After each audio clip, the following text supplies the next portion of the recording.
Welcome to the DPost Sports Chat. I'm Drew Rubenstein. I'm joined with Kristen Kurlick, and Kristen will take a look at this week's area high school football games. We'll start off with Morgantown High and specifically Chazzy Thomas. Not just the talk in Monongalia County and Morgantown, but now kind of statewide after he set the Mon County record, 396 rushing yards, and led the Mohegans back from 16 points down to beat Wheeling Park in overtime last week. Not the first time he's had that kind of a performance either. Can you put into historic perspective a little bit of what Chazzy's been able to do through the first 7 games of the season? Sure. Yeah, like you said, statewide, Chazzy is by far the leader in rushing, scoring, all of that across the state. Now we're starting to look at not just comparing him to his classmates, but comparing him to record holders, and he is on pace to potentially break some state records this year. If you look back in those records, the rushing record for a regular season belongs to Jordan Roberts of Scott, and that record is 2,895 yards. Chazzy's at 1,989 right now, so he's on pace that for a regular season he needs about 302 more yards per game to get that record, which, that's a big number, but Right. he's been putting up those sorts of numbers. Same thing with points per game.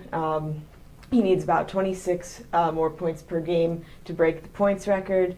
Even his rushing average per game, he's about 5.4 yards off of the rushing average per game. So, he needs to do big things in the next 3 weeks, but it's nothing he hasn't been doing up to this point.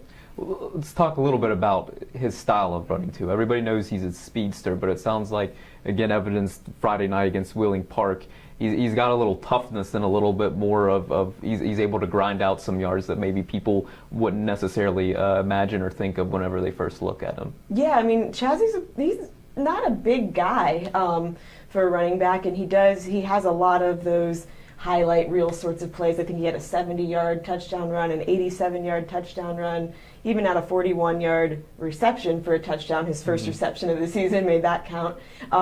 But more telling probably were the runs that he got probably in the final possession. Morgantown's down. They need to score in the final about 2 minutes. Where that game's over. They get in 2 situations on 4th down. It was about 4th and 3 at once, and 4th and 9 or 4th and long of some sort. Yeah. And he goes for the 4th down both times. One time he barely gets it, has to go for the hard run, dives across the line. Another time, he turns that 3 yards into 14. And they were just tough runs, and that you can count on him. It was just pretty much heart at that point. That's interesting, and you'd have to imagine he's up high on the Kennedy Award watch list, if not the front runner at this point, so we'll keep seeing how he does the rest of the season. Next game, University High's back at home, hosting John Marshall. The Hawks, you'd probably be hard-pressed to find a team that's been more decimated by injuries than them, I would think. Yeah, they have had a hard time with that this year for sure. Last week we talked about they were supposed to get Billy Kinney back, their all-state kicker from last year. Well,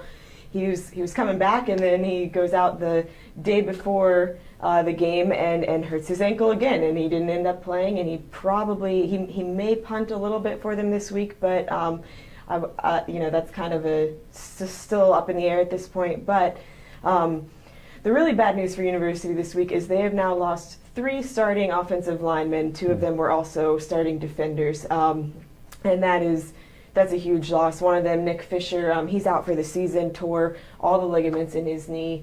And he plays left guard for them. They also lost Jeff Headley, their left tackle, and Nick Lambert, their center. So John Kelly was, in a little bit of a pickle this week. He's going to be looking at moving Tyler Picktel, who has been playing fullback all year. He's the 2nd leading rusher behind quarterback Travis Renner, and he's going to probably be moving into that guard spot. Okay. He's not a guard, but one of those kids who just has the attitude of, if the team needs me to do it, I'm going to do it. And then at tackle, we'll probably be getting a couple younger JV sorts of players in their tackle and center. So, we'll see how those guys can step up this week. Speaking to John Kelly, and I guess what we'll see, do you think this is going to change what they do offensively, or does he have confidence in these guys and they're going to just keep doing what they've been doing? He did say he's probably going to just keep things pretty simple. At this point, University has been getting into some sorts of, trick plays, even letting the players design some plays and run things that look kind of like you'd see on a schoolyard. They're probably not going to be doing that as much because these guys really just had 3 practices to entirely switch positions. Yeah, so that makes sense. Last 2 games we'll take a look at. Preston's at East Fairmont. Clay Battel's back also after a bye week at Cameron. What do we expect from the Knights and CBs coming off a week of rest and relaxation? I would expect probably 2 wins. Preston's got 2 wins so far at this point. They had a tough loss in their last game 2 weeks ago. They had a shootout, lost 46-40 over at Hedgesville. East Fairmont is not real strong. It's a 1-win AA team, so that's another potential win for Preston. A 3rd win of the season. It would tie their record of last year. Right. And then CB honestly should probably roll at Cameron. Cameron is a 3-3 team, and probably just doesn't quite have the offensive firepower that Clay Battel does. All right, very good, Kristen. Appreciate your time, and please continue to check TheDPost.com for all the latest on the area high school teams. Thanks for tuning in today.